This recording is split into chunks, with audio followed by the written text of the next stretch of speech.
Okay, I hope that this is good to go here.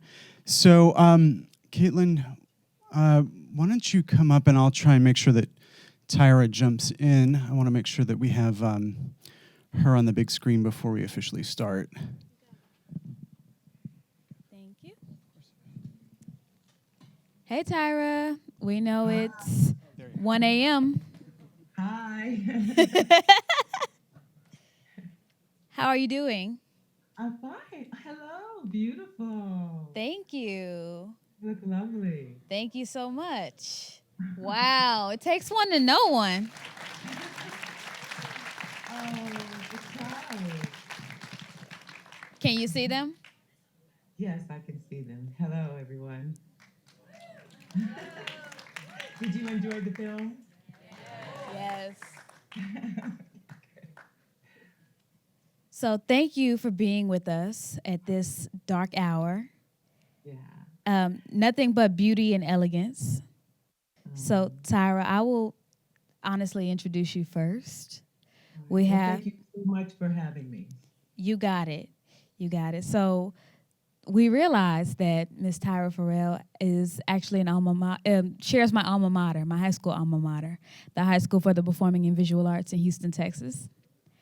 Yes. She was a part of the first graduating class.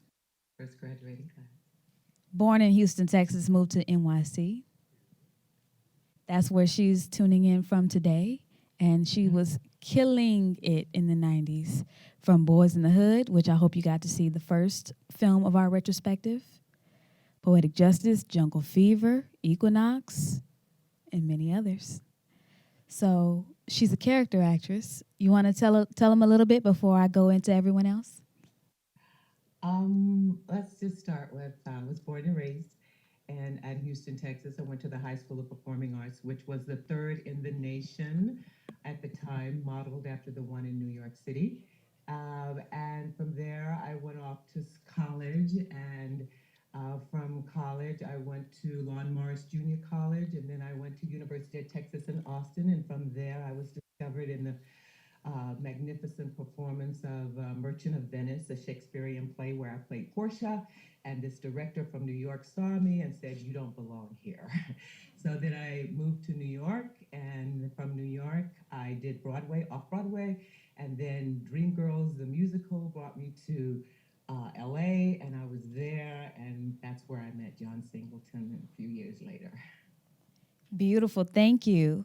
So next, just to be clear, I'm not in New York. I live in Tallahassee, Florida right now. I've been married 30 years. Once I got married, I left in 92 after the explosion of all my films, and I've been married ever since. Beautiful, thank you. So next, I'm gonna bring up Mr. Steve Nicolaides.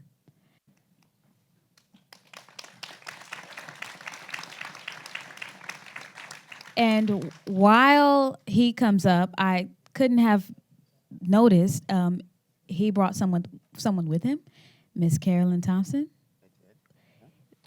screenwriter of Edward Scissorhands, The Addams Family, Nightmare Before Christmas. Thank you for your service. but I will read your. Don't do that. Who told me that? Oh, we do our Googles here. But I would like to read Hi, your Tyra. bio. Hey, Steve, how are you? I'm good. It's so great to see Miss Boutte again.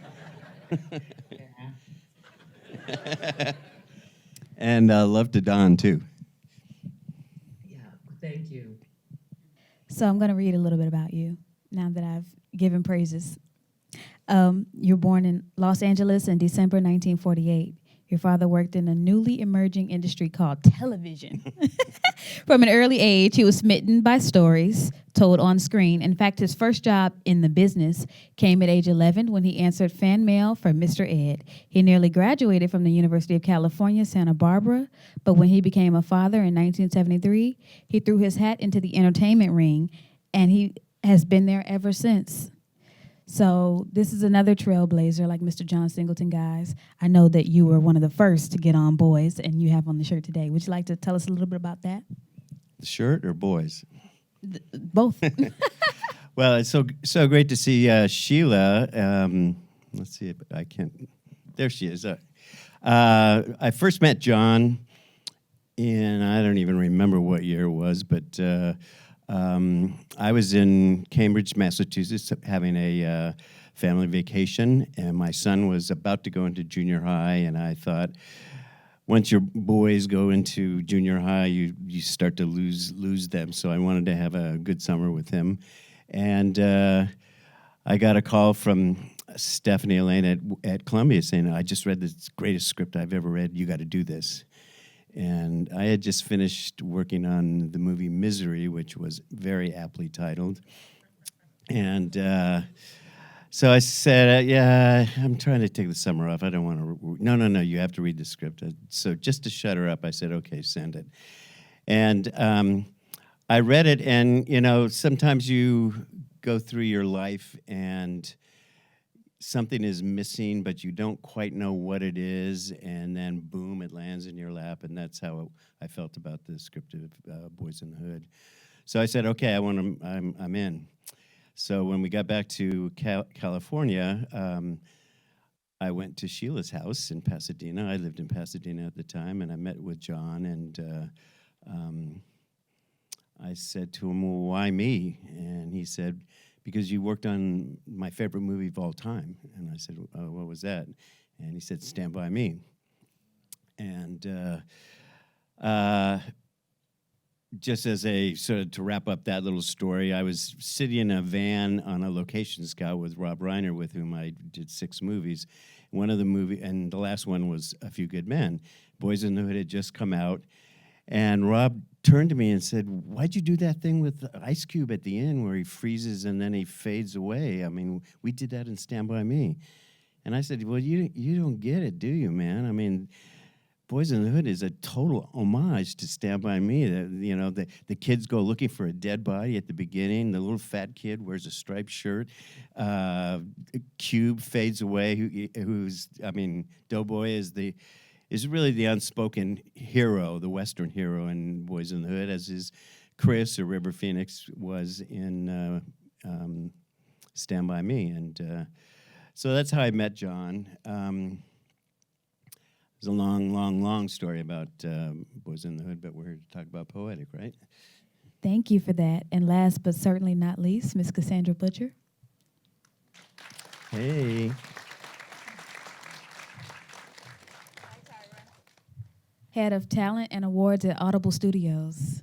Thank you so much for being here today. Would you mind? Absolutely. Love your outfit. Hi, Tyra. Hi, Steve. Hi. So would you mind telling us how you got to be a part of Poetic, please? Yes. At the time, I was a avid movie lover. I worked at Paramount Pictures for Don Levy, and I actually kind of stalked Don because his father is Marvin Levy, who worked with Steven Spielberg as a publicist. So I ended up working there and learning what a unit publicist was for about 3 years as an assistant. When they would send me to go get coffee, I would read all the scripts and all the articles and everything. It's like, hey, my coffee's cold. I'm like, oh, I'll go get you another cup. And then I'd go back to the copy machine and read more.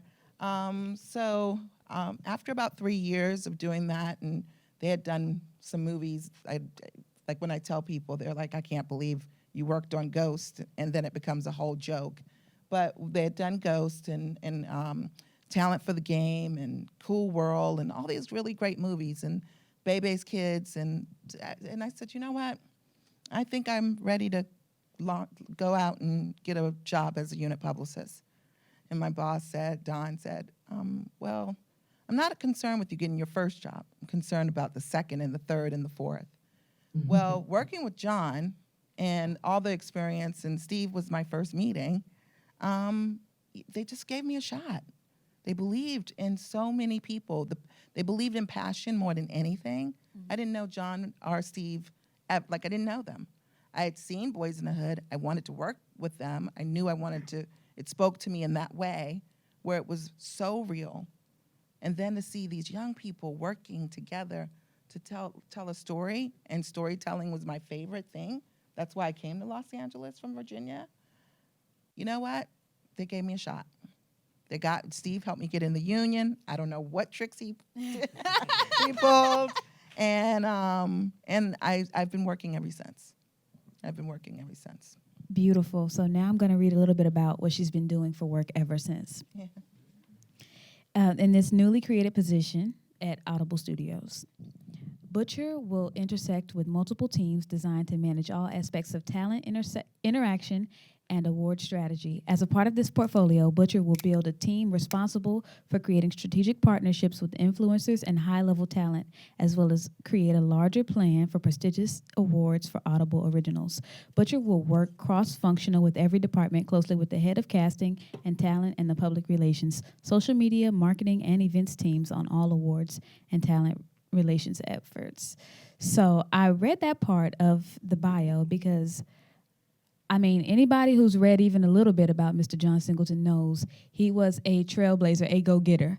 Before he even came to this university, he was in high school, just, stepping on campus, asking the right questions, meeting people.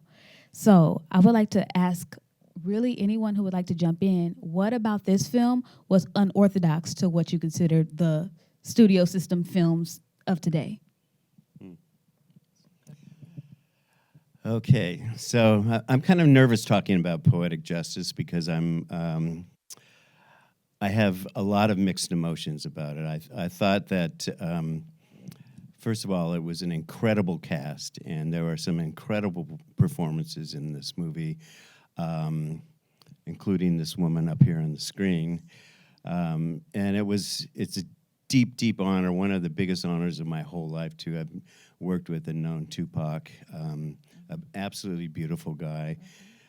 At the premiere of Poetic, toward the end, he came up and hugged me, and I said, do yourself a favor, man. Try to stay alive until you're at least 30 years old, because you're not a fighter, you're not a gangster, you're a poet, you're a lover, you're the Black Bob Dylan, man. You got so much to say to so many people for so many years. Get rid of this gangster shit. And he said, yeah, I know. And we all know what happened. But anyway, my biggest trouble, I guess you would say, with Poetic is it starts with the premiere of Boys in the Hood at the Cannes Film Festival. When the movie finished and the lights came up, the audience just erupted. People were hanging over the balcony trying to get John's attention.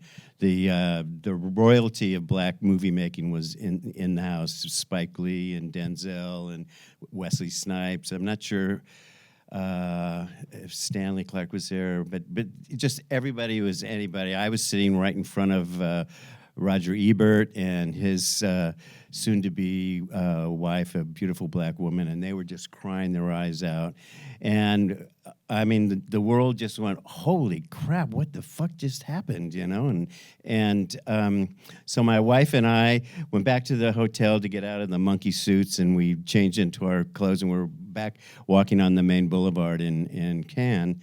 And we were yakking away, just huge smiles on our faces. And I looked up on the sidewalk, and there was this row of about 7 or 8 large men with their backs to the incoming traffic on the sidewalk, just forcing everyone to go around. And I said, what the hell is going on here? And so we stepped aside, and the row of large men went by, and they're all photographers. And of course, they're shooting John Singleton, who's got a beret on and is looking in the sky, And I said, oh no, here it goes, And I really, John, I think at the time was 22 years old, something like that, way too young to be told that he was, the next Orson Welles and to be nominated as the youngest director, black or white or whatever. I was watching Poetic. I was reminded that the scenes that we shot along Big Sur Highway, remember Oprah came, you know, and visited. I mean, after the shooting, John went on the Oprah Winfrey Show. John married an African princess. John, he was everywhere. And when we finally came back to Poetic, because we had been talking about Poetic during the making of Boys in the Hood, it was a very important project to him. He named his first child Justice, and he had an idea, a germ for a story, and I really, you know, this is just my personal feeling, that he was so distracted with celebrity and with the adoration of the industry that he didn't really get down and finish the story. And I just really feel, when I see it, this is just my personal opinion. I want to know what was underneath Chicago and what was underneath Aisha, and why Justice even let Lucky come back into her life, and Roger, who was I can't remember his name now in the whatever his name is, Haywood, yeah. What was going on there? You know, I mean, there's so many things that were, so many doors that were open that I just feel personally didn't quite get closed. And when John showed the film to me, when before we showed it to the studio, it ended with Lucky driving up the coast. And though we had shot, it ends with Lucky driving up the coast, and then Lucky comes into the beauty parlor and apologizes, and they kiss, and the movie's over. And I said, well, you know, that's too quick, man. That's way too quick. So he went back, and he did good work, and that's how Phenomenal Woman got into the picture, when Janet, you know, gave up wearing black, put on a color, and when Tupac finally came to terms with you know, cleaning his nails in essence, but straightening his life out and getting rid of the anger and trying to build something that was positive. So I don't know how you all feel, but you know, there's a lot of anger in this movie. There wasn't anger on the shooting, and there wasn't anger in John either. John was on the top of the world, and so. Thank you for that. Sorry for Tyra. hogging. No. Tyra. Yeah, I want to hear Tyra. Speaking of on set, and speaking of him being 22, would you please speak to what it was like working with such a young actor, and if you felt any trepidation as an experienced actress working with such a young director? All right, let me start. If you would please indulge me for just a moment. This was a gift from John Singleton after Poetic Justice, and it's Notes of a Poetic Tyra.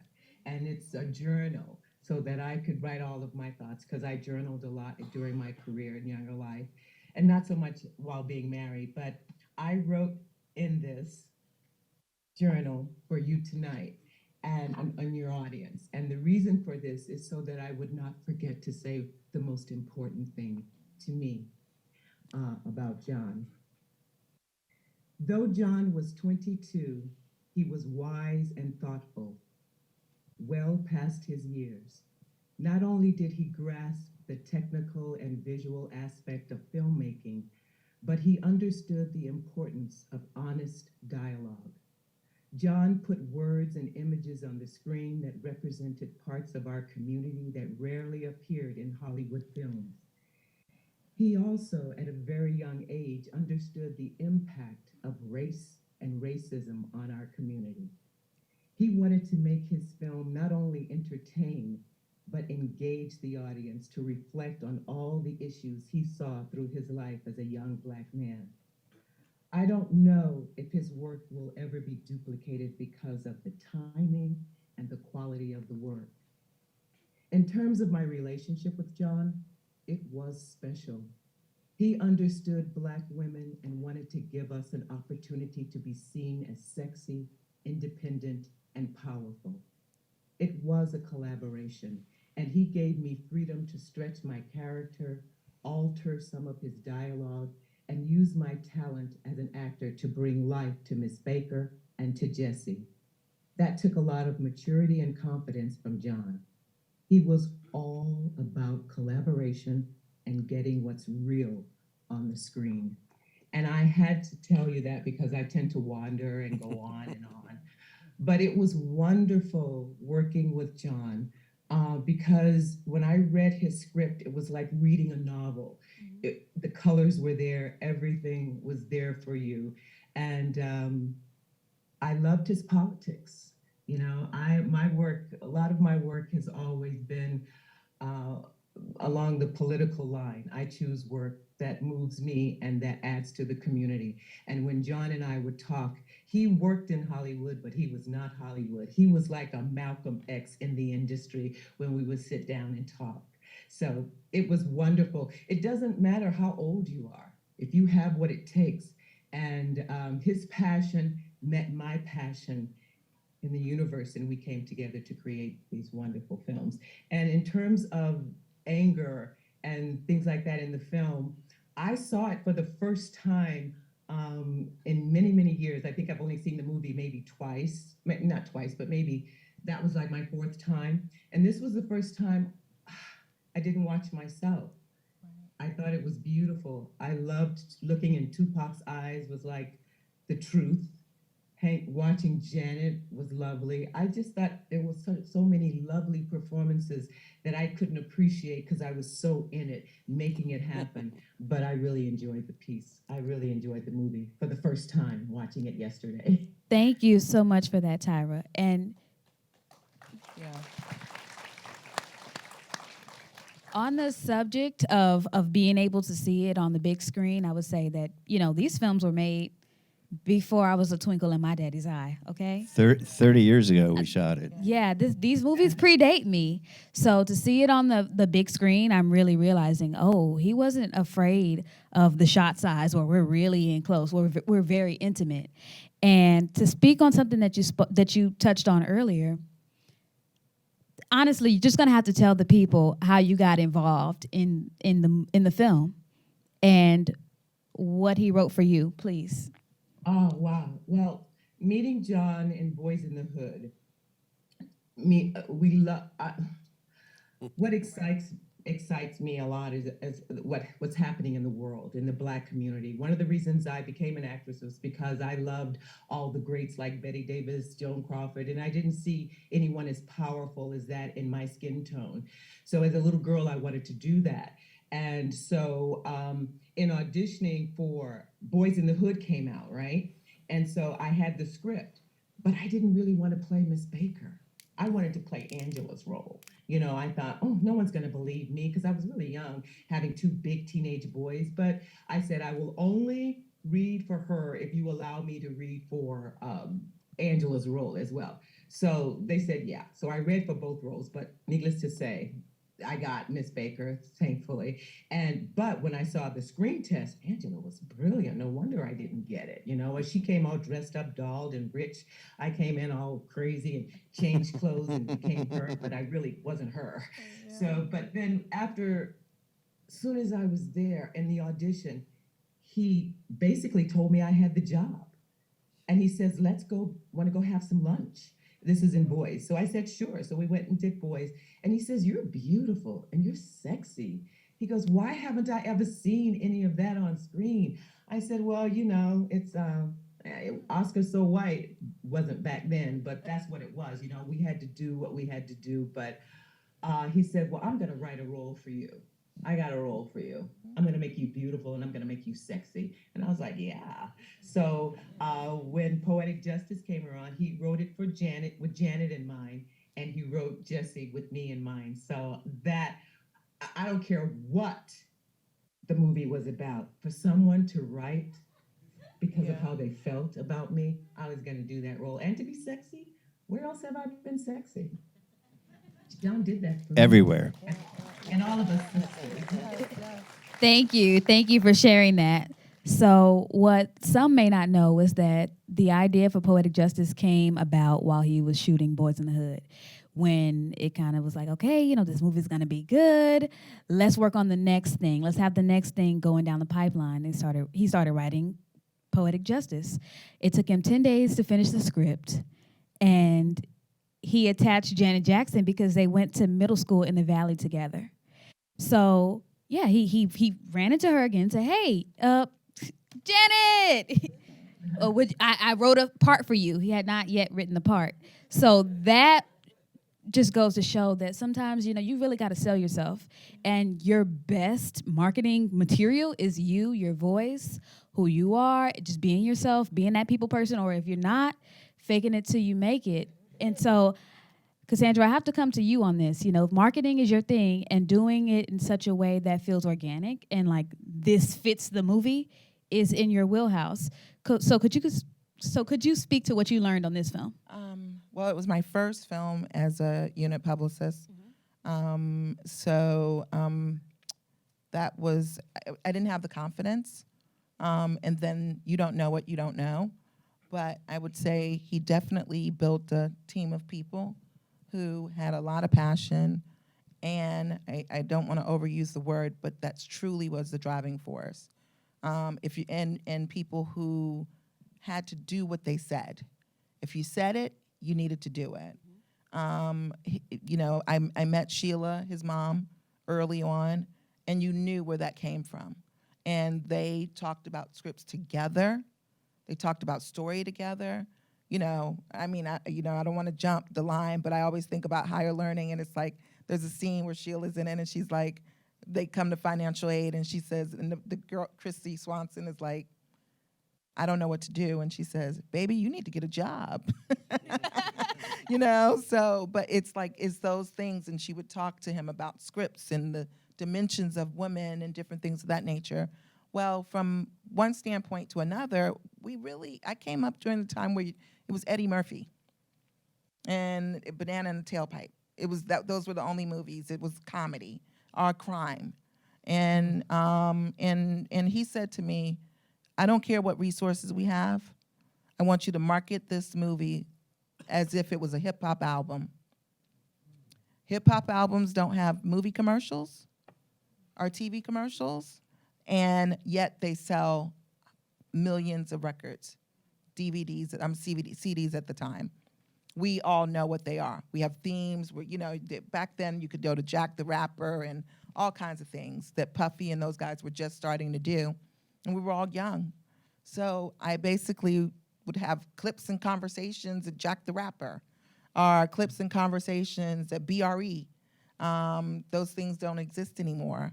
When Vibe magazine didn't want to cover certain things, I would go to Vibe magazine with big photos of Janet and Tupac and walk them through the story. Because the one thing Steve and John wouldn't allow us to do is screen the movie before it was done. And you had to always see the film in its fullest capacity with credits running and everything being extremely perfect. He was a perfectionist. He taught us about Akira Kurosawa. He taught us about Stand By Me. He taught us about a film called POETIC, about a Brazilian film. I was like, who is Pichote? Yeah. Yes. Pichote. And I mean, it was beautiful. And then to have Tupac there. And I remember him saying to me, I'm Tupac with a two for my music, but a T for my movies. Mm-hmm. Okay, I never knew that. Now, for someone to see, and then when I said, well, Mr. Tupac, what do you want to do? He's like, Mr. Tupac, you're the same age as me. What are you talking about? He's like, let that Virginia shit down. Like, but they allowed me to be my most authentic self. And they recognized something in every actress, actor, the people behind the scenes. John saw something in them, and he was a connector, and he was deliberate. And he saw things that I don't think people understood. And I will say, between Sheila and John, I'm sure they had several conversations about who made them feel comfortable, who didn't make them feel comfortable, what were we doing. But ultimately, he cared about people. And he made people feel, would you agree? He made you feel, when he took you to lunch, He made you feel you were the most important thing at that moment. And was really yes, there. yes, he Yeah. was very present. And that's where the stories came from. And he read, avid reader. There was never a time where he wasn't reading. But, you know, it's a lot of pressure. I think he was thrown into something that he had no expectations of when it came from, you know, the critics were really, really happy about Boys in the Hood and not as happy with Poetic Justice. But we kept it moving and in stride. But he literally was like, I made this for my people. Yes. Thank you for that. So what I'm pulling from what you're saying is that he was knowledgeable about his history and making sure that he was educated and knowing what is in the zeitgeist and what came before him. But also he never let go of what the streets are saying, what is a part of our culture, what can't be put into the academic space and in a box and in a confine. He was his own person. I've been hearing that. I've been reading about that. Every story I hear has a little glimmer of that. And I think that's very important. As we go through the rest of the retrospective, I just want us to all remind ourselves and remember that, yeah, we are people. We are our own people. We have our own culture. We have all of these tools that may not be they may not have credence in the academic structure, or, you know, they may have to be created, cultivated, and remixed by us, but it's our duty to do so, because when we do, that is what makes us special, unique, and really gives us the ability to make something new and to be legendary and to be what he was able to be for us. And to tell our stories. And to tell and our to stories. tell our Yes, stories. yes, yes. I mean, I studied Ibsen and Chekhov and Shakespeare and all of that, and then I came home, and my best review came from my mother. I ran home one day, and the machine was on when we had machines, you know. And I listened. I had great reviews in my movies. But then when I pushed the recorder and she said, Tyra, I just saw you in Boys in the Hood. And her voice started to quiver and she started to cry. She goes, you were wonderful. You made us feel good about who we are. And then that's when I cried and broke down, because I pleased my mother. She was happy. And having done Jungle Fever and then Boys, and then you know, all the films that I did at that time to show all different characters, as opposed to us stepping and fetching and laughing and talking and laughing all the time. I was so tired of the comedies. That's the only thing that made the scene. So when John came along, it was like reality. And I would go to parties where a lot of whites were, and they would come to me and say, thank you for putting a face on gang members, you know, or, oh, wow, you know, yeah, I couldn't believe the recognition. I got into the business for the work and to be directed because I love the craft, but I didn't really expect the recognition that I got, but it was positive recognition about letting people know who we were as a people in our communities. And thank you for that, Tyra. I would love it if you would share something about the nature of you guys' collaboration, and if ever you maybe had some pushback, and how he either stood his ground or said, okay. Yeah, I in Boys in the Hood, I can tell you that. The Boys in the Hood scene was when I had to call little guy, say, who's that fucker on my porch? I was like, ooh, do I have to call him? He's such a kid. Do I have to say that? He said, Tyra, you are not Tyra right now. You are Miss Baker. So I had to remind myself of, you know, of the role, because so that was a little pushback, but it was necessary. Also, another one, I hear Steve talking about not knowing what happened to Hayward in that scene. I mean, when I saw that, see, I got all the dailies, and in the dailies, you see me going on the caravan, you see us at the restaurant. There was so much of Jesse that didn't make the movie, but I had the dailies. So when I saw it this time, I thought, where am I? But it made sense for the movie, because it was a love story about the youth, you know, about those kids. But at the same time, I forgot my thought. That's when I had to write my own script because I totally forgot where I was. But what was I saying? Well, we were on the subject of, his collaboration style. If you ever had any pushback with him, or Yeah, and I was going to tell Steve that scene with Hayward, where people wanted to know, people are still asking, what happened with Hayward? I never tell, because when I was young, or before, let's just put it this way, before videos came out, when I heard a song, I had the imagination. I knew what that song meant to me, but as soon as I saw the video, it ruined it for me. So how I felt about it's like movies. If they didn't tell me the ending, I loved it. I could make up my own ending. So I sort of like the fact that when people say, what was wrong with Hayward in there? What was going on? I never tell. It's whatever you want it to be. we love a little mystery. We don't get much of that in 2022. No, we don't. So I'm looking over here at one of the executive board members of the African American Cinema Society, Miriam, and I'm sure she has a question, and I would like to open it up. So do you have a question? And the mic is coming right around. Thank you so much, Alex. This reminds me of my Studio 54 days. That's why I can hang. Oh. Miriam, do you want to step more in the front? Only if you want to, though, so she can see your beautiful face. Of course, of course.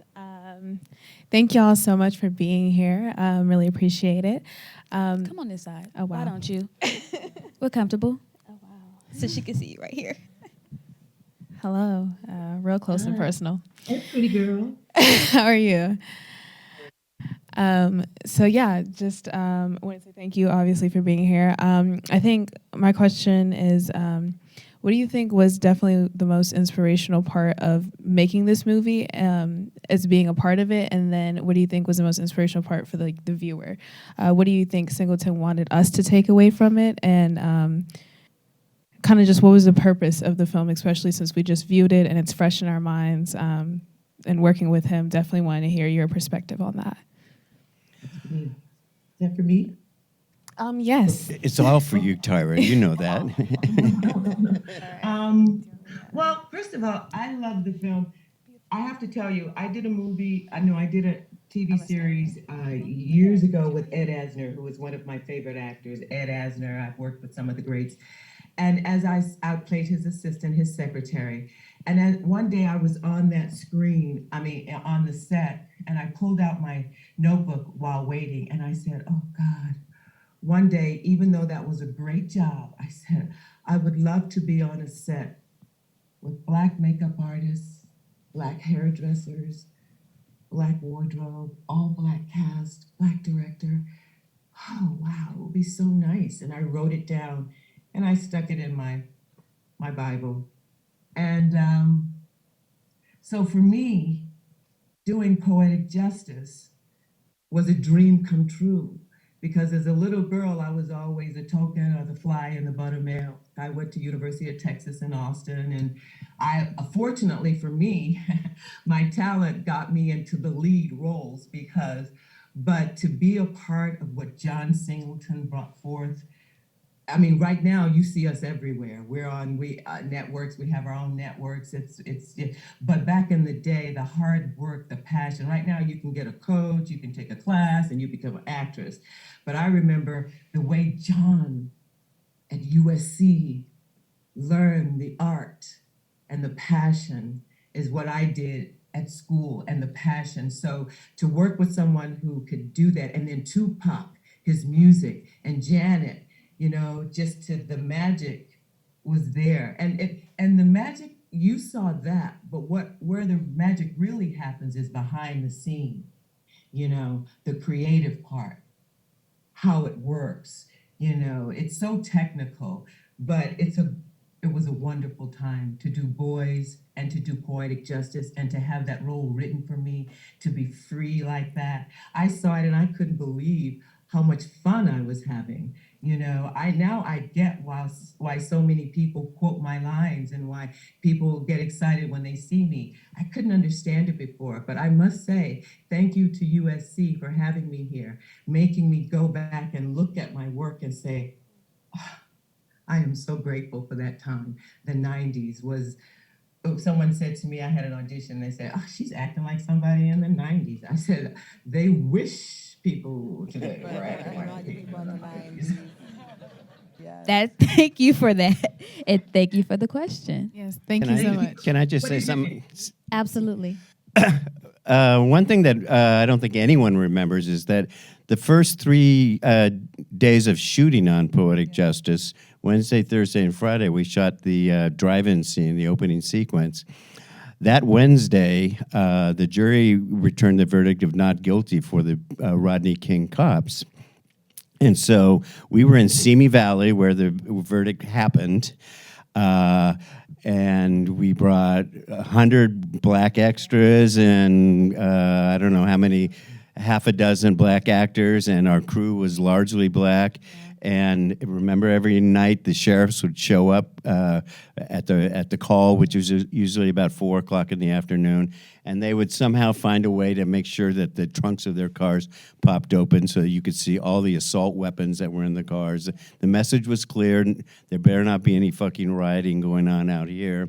I sent Kokai, the location manager, on the Thursday night because once the riots started, there was a strict curfew in South Los Angeles.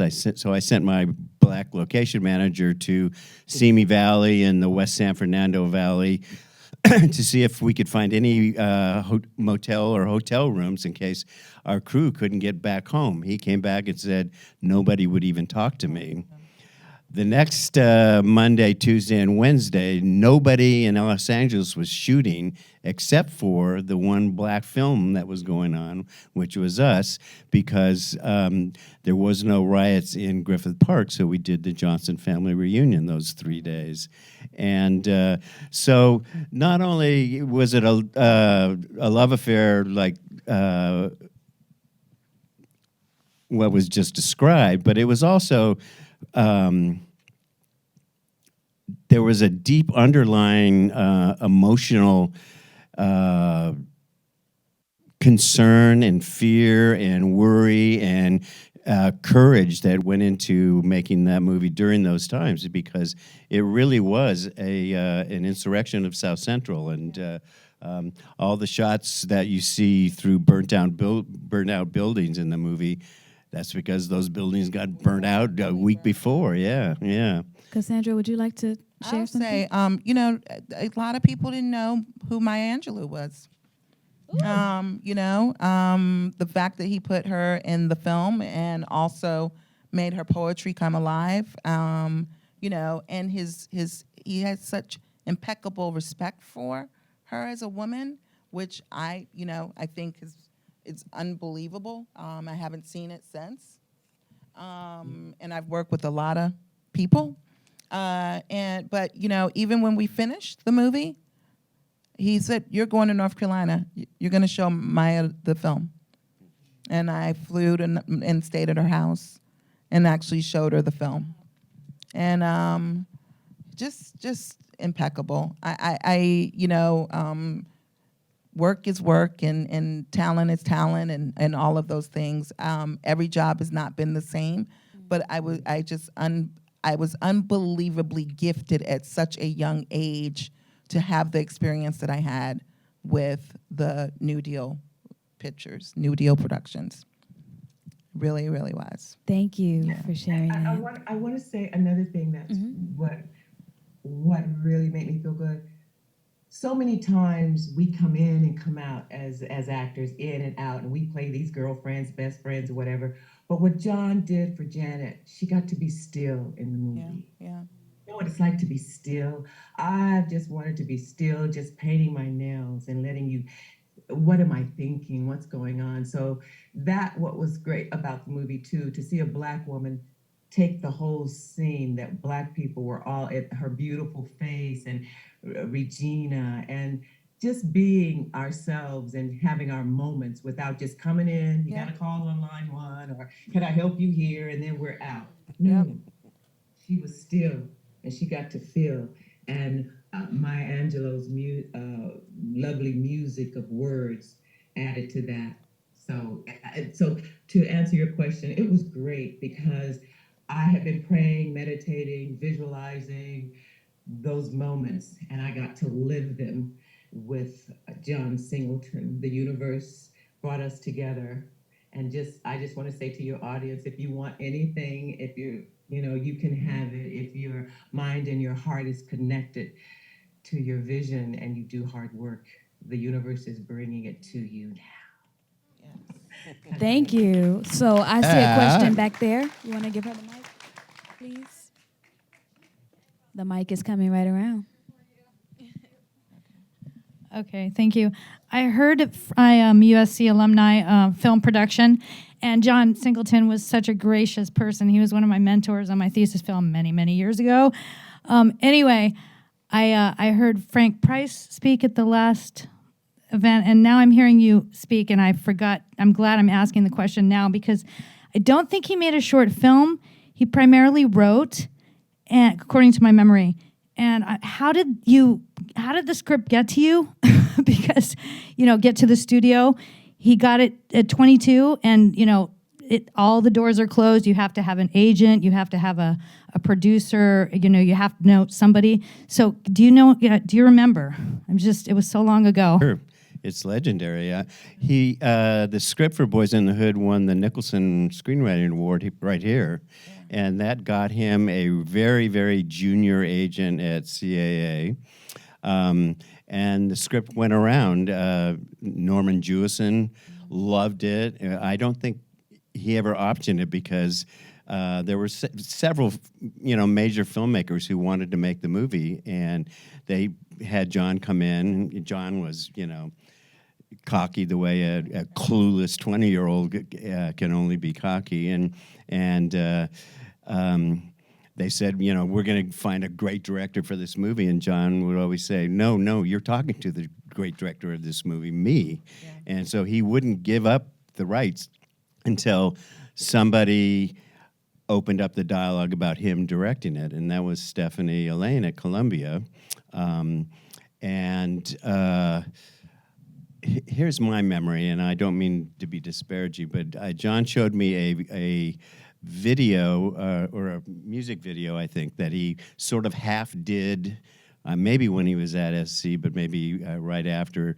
And it was just horrible. And I said, don't ever show this to anybody, And so he was scratch. Our offices were side by side on Boys in the Hood, and I would listen to him in there watching Star Wars or Raiders of the Lost Ark as a way to prepare for Boys in the Hood, and I would go into him and I'd say, well, these are great movies, but this is not what we're making, maybe you watch Sugarland Express and maybe watch American Graffiti or something, you can get bigger, but you got to start small. And so he was, it's like everybody.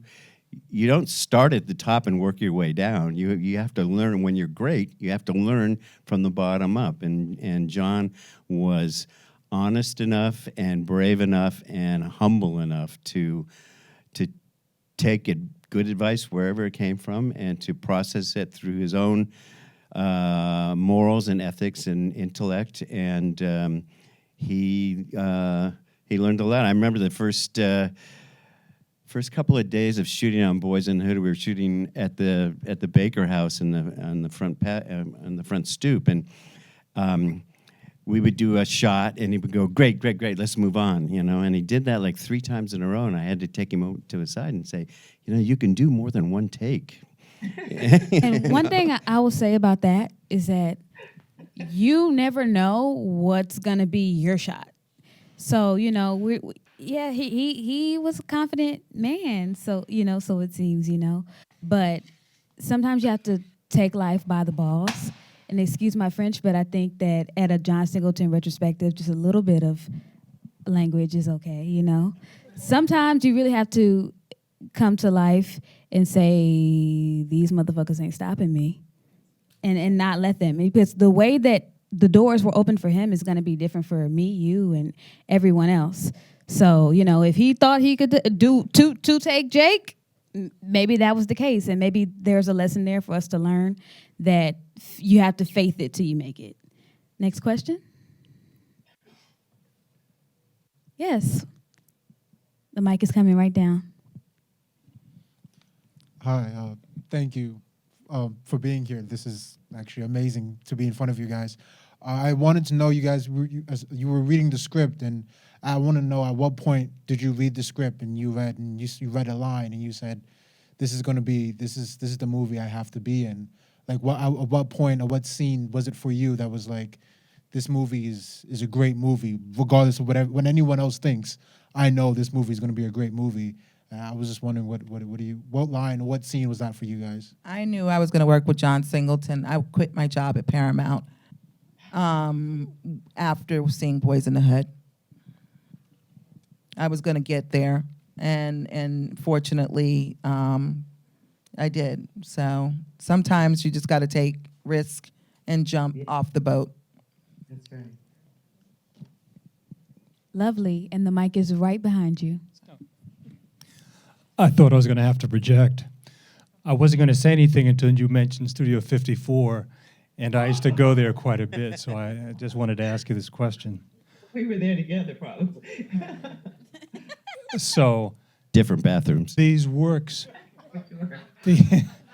these works that John wrote, I think are very verbally violent. And in boxing, you have 3 minutes where you box, and then you have a minute off.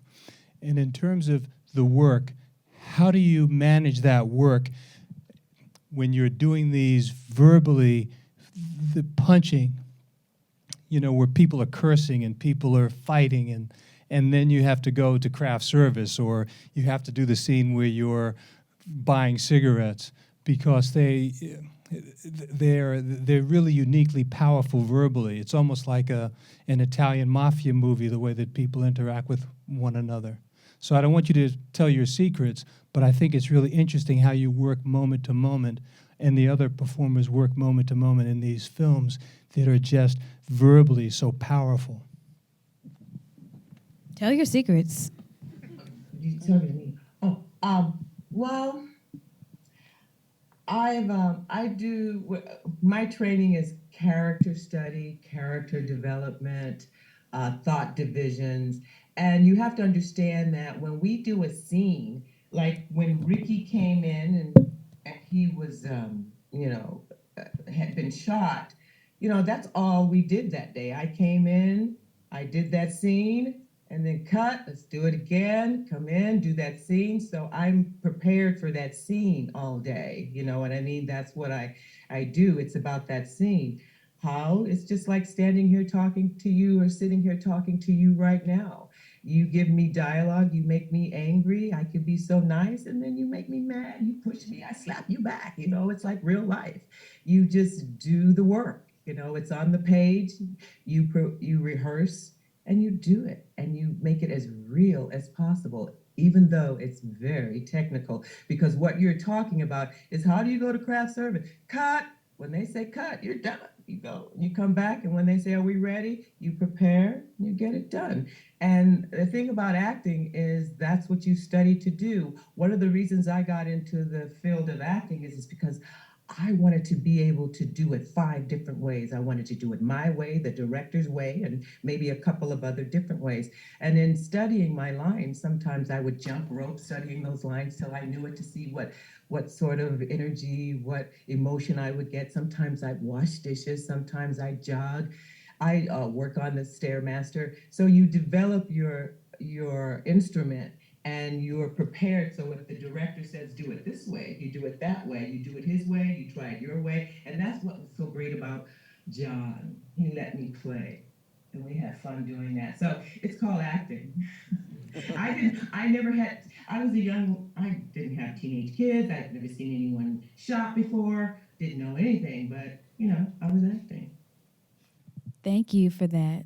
There's another aspect to those kind of violent scenes, and that is hitting your marks. Because while you're in the middle of screaming and yelling and slapping and pushing, there's a guy holding a camera or behind a camera and a guy pulling the focus on it, and you're supposed to be at this spot when you say that line, and when the wind blows your hat off.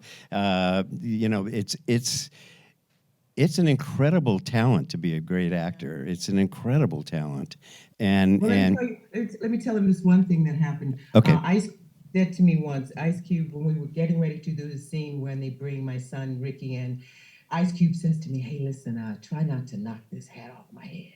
And I was like, what? I'm an actress, man, and he's telling me not to knock the hat off his head. The first thing I did when they said action, I couldn't wait to knock that hat off his head. I wanted to knock it off to see what he could give me. And the other thing was when we were rehearsing, and I had to slap him, for those of you who've seen the film, and I know we're talking about, but every time we would rehearse it, he would flinch. He would flinch, and I was like, oh no, what can I do so he won't give my slap away? So what I did is I rehearsed with the other hand. So when they said action, when I knew they'd do it, I hit him with the other, so it was a real surprise. So it's called technique and finding ways to make it work for you and make it real and instinctive in a scene. And even though it's violent, that's just the way it is. I've had many fights and I've had many arguments. And if you know how to fight, you know how to fight.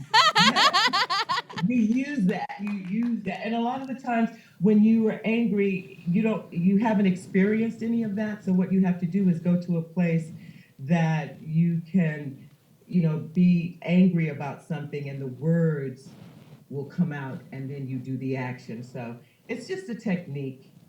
But it's fun. Thank you for that. And one thing that has been coming up, is like, oh, well, that was on Boys and this was on that film. So what? I feel like you cannot talk about John Singleton's films and not have a little overlap. They all show respect and reverence to Black women. They all show respect and reverence to Black Los Angeles and South Central and many other things. So I would like you all to share in closing something that you remember most about the late, great Mr. John Singleton. I'm going to start with you, Steve. One thing, wow.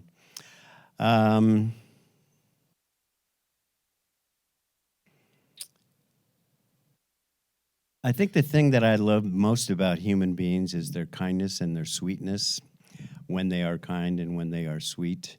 And I don't think that I ever truly met a professional or a friend or really anybody that was as kind and as sweet as John was. John tried to be everything to a lot of people, and sometimes it worked and sometimes it didn't. But the point of that was that he still tried. He always tried. He was everybody's friend. He was everybody's champion. He was generous, the way Tyra has been talking about tonight. But he was just a really sweet kid, and it hurt me a lot when things didn't go the way they should have in his life.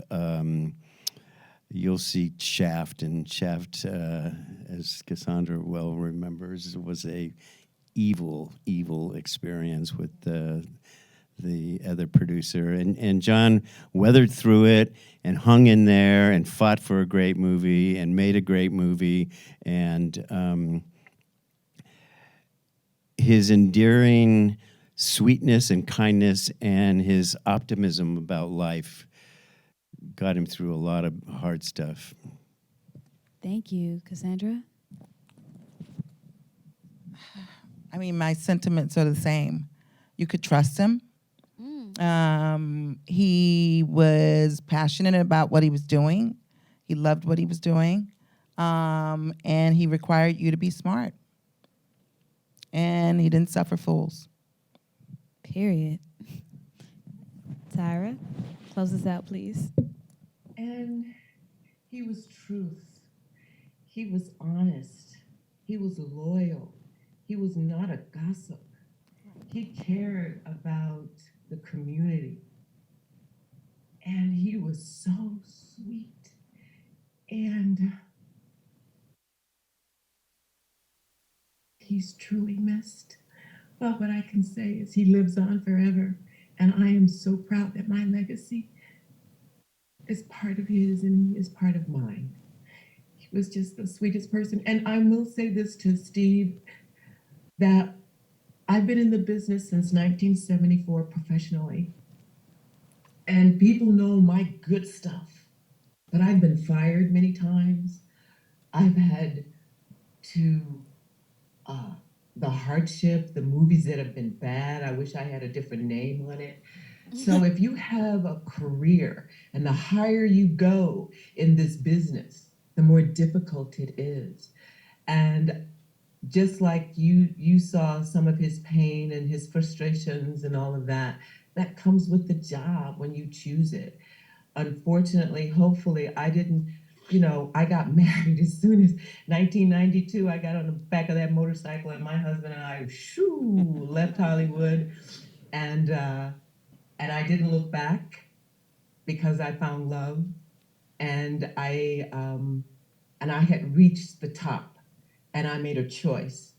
And John was so instrumental in my life, like so many other things, and even the bad things. And they're not bad things, they were lessons to help me grow, to make me strong, so that when I went in that room to audition, I knew how to create my environment and make them understand me. And that's what's missing today for me. Or maybe, I don't know, the younger generation, but you used to go in a room with the directors and the producers, and you could sit and you can talk and you could feel and you could collaborate, and they could tell if you could work with them, and then they said, are you ready to do the scene? And then you go there. So there was a lot of magic going on behind the scene. I would always, the fun thing about it was the auditioning process. And then when I got the job, then I got scared because I'd have to prove myself. But the thing about the business is it's the hardest business. I never recommend it because you have to know yourself, be able to take it. And Hollywood sifts out the weak and the last one standing. And a lot of people in Hollywood who are getting a lot of work aren't the most talented, but they have something else that keeps them going. And that's what it takes a lot. And it's not easy. There are a lot of bad with the good, but it's worth it if it's your passion and you want to do it. And John was just so full of love, passion, understanding, and he was not Hollywood. He just worked there. Thank you.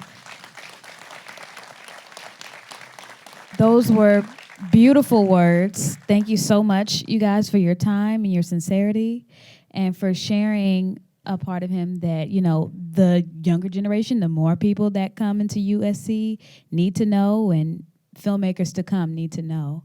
So with that, I'm going to say good night. Thank you guys so much for coming. Thank you again to the projectionist in the booth. Thank you again to Mr. Alex Ago, the African American Cinema Society, and everyone else. Thank you. Thank you.